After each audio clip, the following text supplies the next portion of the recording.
Welcome back everyone. Let's take a look at the Samsung Galaxy Note 20 and see if this phone's still worth it in 2021. Now obviously this phone is still completely worth it. It's a great phone, has a lot of characteristics and everything, but I will tell you I was a little underwhelmed with the Note 10, and the Note 20 was a pretty good upgrade from the Note 10, but still it's limited in some areas, and at that case I would probably recommend you just to get a Note 20 Ultra. But again, this is a very good phone for a lot of different things for sure. Now if you want to pick one of these things up, links will be down in the description. You can get them from there and help support the channel at the same time. Now looking on the outside of the Samsung Galaxy Note 20, you can see the front still has that beautiful 6.7-inch Super AMOLED panel, and this is a pretty good panel for sure. I didn't really have too many complaints about it. I think obviously at that time it wasn't like a crazy groundbreaking achievement, and I think from then it still looks good. I don't have too many complaints about it, and I think that is probably the number one thing to keep in mind. Of course it isn't like a crazy great display, even like a Samsung Galaxy Note 20 Ultra,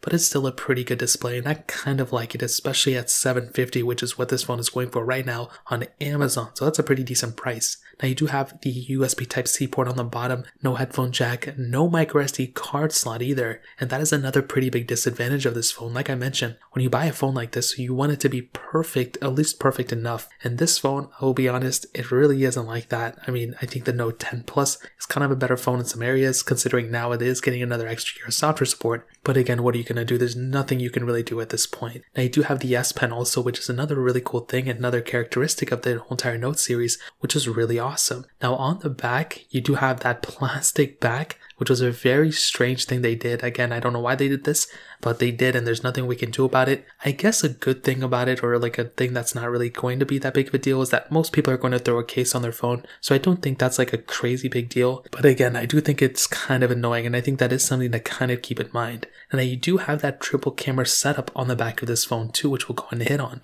So it has that 12 megapixel wide angle lens, 64 megapixel telephoto lens, and then another 12 megapixel ultra wide sensor. And like I mentioned, I mean, having a phone like this where you have this great of a camera with that triple camera setup, I mean, this is a really good thing about it, and it's definitely a pro more than it's a con. I mean, this is not a con at all. Now the camera itself, I mean, it has a lot of features, but one of the biggest things, 8K capability. And like I mentioned, when you have a phone like this, I mean, this one's going to be lasting for a very long amount of time when it comes down to it. So I think, for all things considered, this is a very good phone for that type of capability. Whatever you're going to do with it in terms of a camera standpoint, it's easily going to be able to handle it, and I think that is again one of the biggest advantages for this specific device. You do have a 10 megapixel front-facing camera, which can do 4K at 60, so that's another really cool thing. And I do think, like I mentioned, if you're getting a phone like this, perfect for a lot of people out there. So in terms of a camera standpoint, that covers it up there. Now hitting on the specific software variant of this phone, again, I'm not a humongous,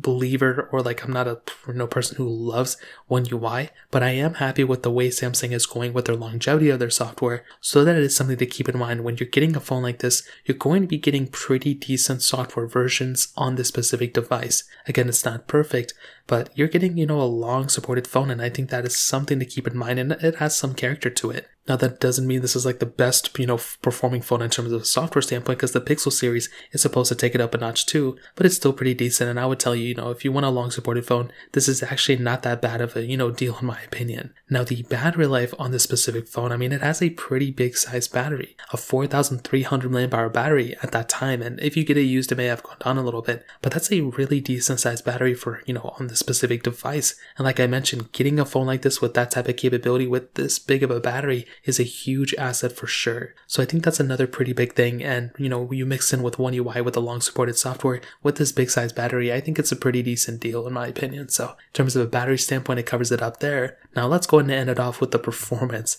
This device, as most of you know, has that Qualcomm Snapdragon 865G chipset, an octa-core CPU, an Adreno 650 GPU, and 8 gigs of RAM. Now this phone only had one model on it. It was the 8 gig of RAM option, so it didn't have like some 12 gig of RAM option or anything like that, only one model, and that was kind of a disadvantage for this specific phone. Like I mentioned, when you get a phone like this, you want it to be as perfect as possible. And this specific device, it was great, but I think when you compare it to the Note 20 Ultra, that one was just that much better of a device, and I think that was something to definitely keep in mind. I think, for the basic tasks of this specific phone, perfectly fine. You're going to get a really good performing phone from this thing per the basic tasks of this device. When you take it up a notch, you do those mid-tier tasks, it may take a little bit of a toll. But I think for a majority of people out there, you're going to have a really good time with this specific device in that standpoint as well, which is another thing to keep in mind as well. So again, that's another pretty big thing about this phone. The only area, where I would probably recommend you to kind of double check is the RAM. I think 8 gigs of RAM on this phone is fine, but when you look at, the next generation, you look at the Note 20 Ultras, and you look at even the past generation with the Note 10 Plus, I mean, some of those models did go up to, higher variants than 8 gigs. And I think that's something that's kind of strange. You look at the S20 Ultra, those phones have some crazy specifications.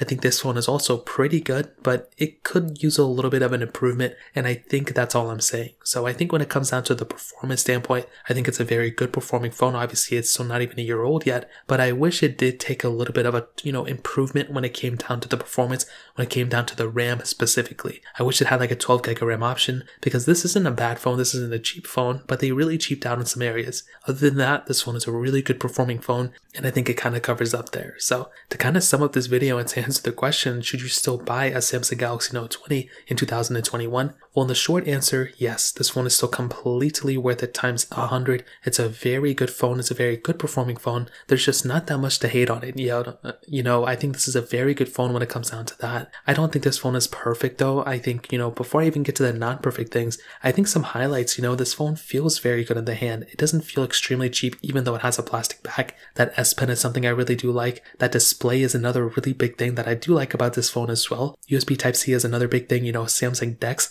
that is another amazing feature that this phone has that it seems to be very underrated for a lot of people out there. You also have wireless charging and reverse wireless charging, which is another really big flagship feature. And that in and of itself is something that, like, once Apple puts it in their iPhone, that's going to be crazy. The fact that Samsung already has it on their devices is something that is really cool, and I really, really do like that about this phone. And there's a ton of other things with this phone, so you're getting a pretty long supported phone from this thing, which is great from a Samsung device. You're getting Samsung DeX, like I mentioned, which is really good. You're getting a, S Pen, that's another huge thing. This is a stylus that allows you to have a little bit more capability, and I think that's a really cool thing for sure. You also get, IP certification, the whole 9 yards, and I think at the end of the day, this is a very good phone for the price tag. I would just recommend that if you can afford it, I would recommend going up a notch, maybe to something like a Samsung Galaxy Note 10 Ultra. That may be a better deal I know that's a better deal for a lot of people, but if you can afford it, if you can't afford it, this is still a very good phone for sure. So that essentially covers it up. If you guys have any other questions or anything, let me know in the comment section as well. Hit the like button, that would mean so much, but definitely hit that subscribe button.